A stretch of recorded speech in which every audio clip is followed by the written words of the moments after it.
नमस्कार, बहुत स्वागत है आपका। आप देख रहे हैं 24 ज्योतिष आसान उपाय। हमारे आसपास बहुत सारे ऐसे पौधे हैं जिनका तांत्रिक क्रियाओं में या फिर टोने टोटके में प्रयोग होता है। लेकिन आज हम जिस पौधे के बारे में बताएंगे, ये पौधा मनोकामनाओं की पूर्ति करने वाला पौधा है।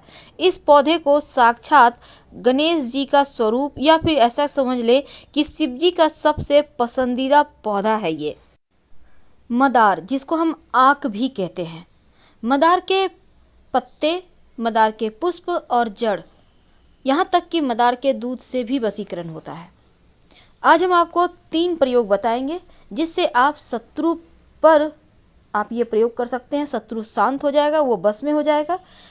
प्रेमी प्रेमिका लव रिलेशनशिप में परेशानी है या फिर वैवाहिक जीवन में समस्या है तो भी इसका वशीकरण कर सकते हैं। पूरी तरह से सात्विक है, इसमें किसी को हानि नहीं होगा। और तीसरा, अगर नौकरी व्यापार में परेशानी है तो भी आप वशीकरण कर सकते हैं। देखिए, मदार के पत्ते से वशीकरण करना बहुत आसान है। सामान्यतः आप ये कह सकते हैं आक का पौधा आपको हर जगह मिल जाएगा, लेकिन जो सफ़ेद वाला आक का पौधा है जिसको मदार कहते हैं, ये सबसे ज़्यादा इसका ही असर होता है जब आप किसी तरह का कोई टोना टोटका प्रयोग करते हैं। तो आप पहले ही देख लें कि वैसे तो रोड साइड मिल जाएगा आपको ये पेड़, तो पहले ही आप ढूंढ के रखें कि ये पेड़ सफ़ेद आक का कहाँ पे है, फिर आपको ये प्रयोग करना है। और जब भी आप प्रयोग करें तो पहले जाकर निमंत्रण दे आए आग के पौधे के पास। कैसे देंगे? आप एक सुपारी, एक सिक्का और थोड़ा सा जल लेकर जाएं, किसी बोतल में भी ले जा सकते हैं, और पेड़ के पास जल अर्पित करें जड़ में। और फिर यहाँ पर सुपारी और जो सिक्का है उसको रख दें और उनसे बोलें, अपना परिचय दें, आप कौन हैं, आपके पिता का नाम क्या है, आप किस प्रयोजन से उनके पास आए हैं, और फिर उनको प्रणाम करके आप घर आ जाइए। और अगले दिन आप प्रयोग करें, इस बात का ध्यान रखिएगा। तो चलिए देखिए, अब हम एक छोटा सा प्रयोग आपको बताएंगे। कई बार क्या होता है ना, आंकड़े या मदार का जो प्रयोग है कई प्रकार की तांत्रिक क्रियाओं के लिए किया जाता है। तो आज हम बहुत तरह के प्रयोग होते हैं, पर हम आपको कोई बड़ा वाला तांत्रिक प्रयोग नहीं बताएंगे। हम पहले ही क्लियर कर दें, वो जो होता है मारन वाला, वो सब नहीं बताएंगे। सिंपल तरीके से आप शत्रुओं को शांत करें, आप प्रेमी प्रेमिका एक दूसरे के करीब आएँ, बस यही बताएंगे। तो चलिए हम जानते हैं, एक बात जान लें कि जिस घर में, घर के बाहर, बाउंड्री वॉल के बाहर मदार का आक का पौधा होता है, उस घर में कभी भी किसी की नज़र दोष नहीं लगती, नकारात्मक शक्तियां प्रवेश नहीं करती। अगर आपके घर के सामने मदार का पौधा है तो आप बहुत भाग्यवान हैं। अब जरूरी नहीं कि गेट के ठीक सामने हो, आपके बाउंड्री वॉल के आसपास भी हो सकता है। तो ये पौधा का होना बहुत अच्छा होता है, क्योंकि आपके घर में लोगों का तंत्र क्रिया असर नहीं करेगा या फिर लोग कर ही नहीं पाएंगे। लेकिन सवाल ये भी है कि कहाँ पे लगाएं, किधर लगाएं। तो देखिए, उसके भी वास्तु में नियम है। आक का पौधा जो होता है ना, वो भले ही तंत्र क्रियाओं के लिए भी यूज होता है और उसको नष्ट भी करता है, और इसके दूध से भी वशीकरण होता है, इसके पत्ते का भी प्रयोग होता है।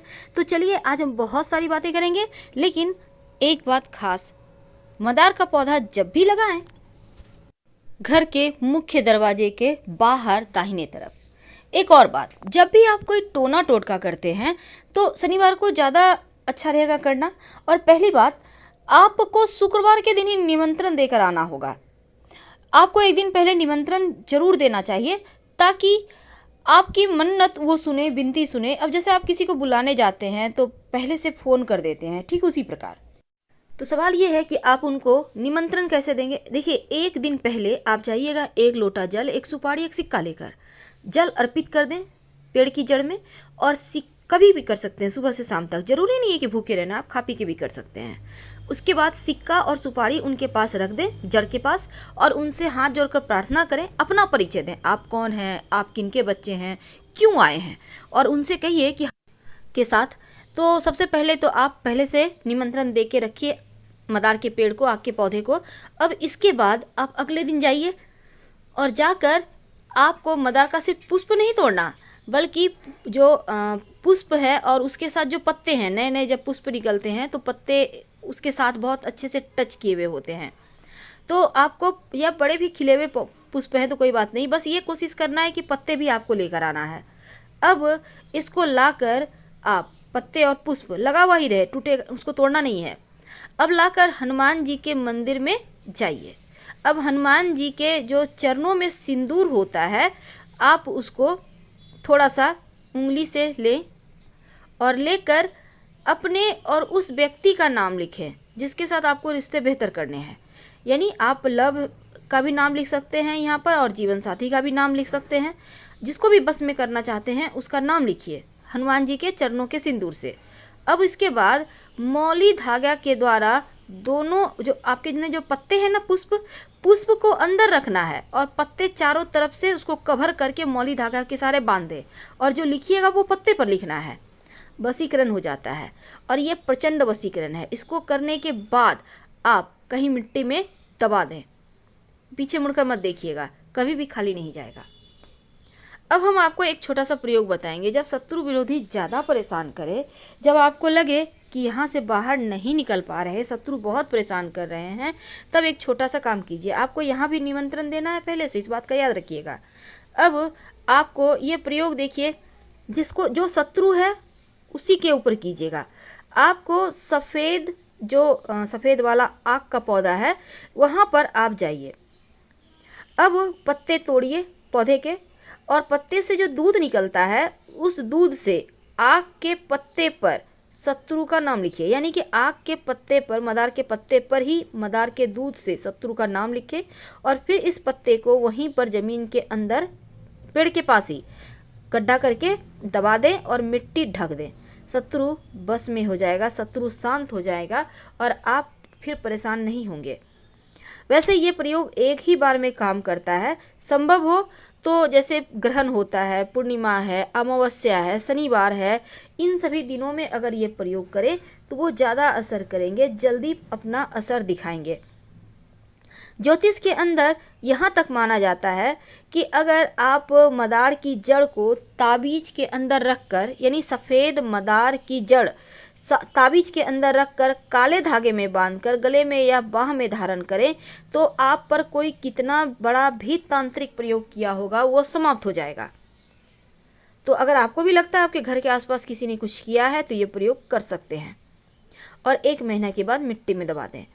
तो चलिए सबसे अंत में एक खास उपाय।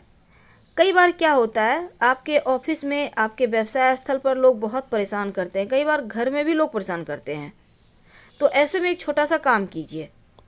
आक के मदार के पत्ते से ये भी वशीकरण होता है, लोग परेशान नहीं करेंगे।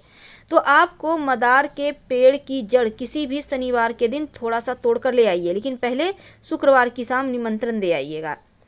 और इसके साथ ही एक पत्ता भी तोड़ कर ले आइए, आक का जड़ थोड़ा सा और एक पत्ता। अब इसको मदार के जो पत्ते हैं और जड़ है इसको ले आइए। अब इनको पीस लीजिए अच्छे से और फिर किसी मदार के पत्ते को धोकर, यानी कि जो जड़ है उसको पीस लिया, अब मदार के पत्ते को धो लीजिए, उसके ऊपर जड़ को थोड़ा सा घी के साथ रखिए।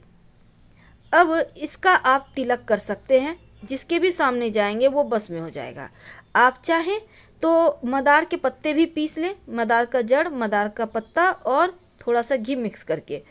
ये प्रचंड वशीकरण है।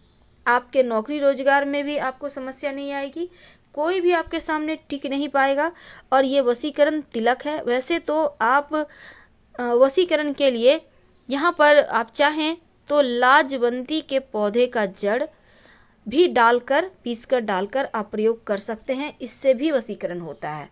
तो छोटे छोटे प्रयोग हैं पर इसके असर आपको बहुत लंबे समय तक दिखेंगे। अब देखिए, सफ़ेद मदार की जड़ और पत्ते से जो वशीकरण होता है वो कभी खाली नहीं जाता। तो अगर आप एक छोटा सा प्रयोग करें, जैसे कि एक सफ़ेद का मदार का एक पत्ता तोड़ कर ले आए और पत्ते को घर के बाहर कोने में दबा दें। जब भी कीजिएगा बस चुप रहना है। अब ये नहीं कि बातचीत कर रहे हैं, प्रयोग कर रहे हैं, बिल्कुल ऐसा ना करें। चुपके से करना होता है टोटका, जैसे कोई टोके नहीं, बातचीत ना करें। और शत्रु वाला आप उपाय जरूर कर लीजिए।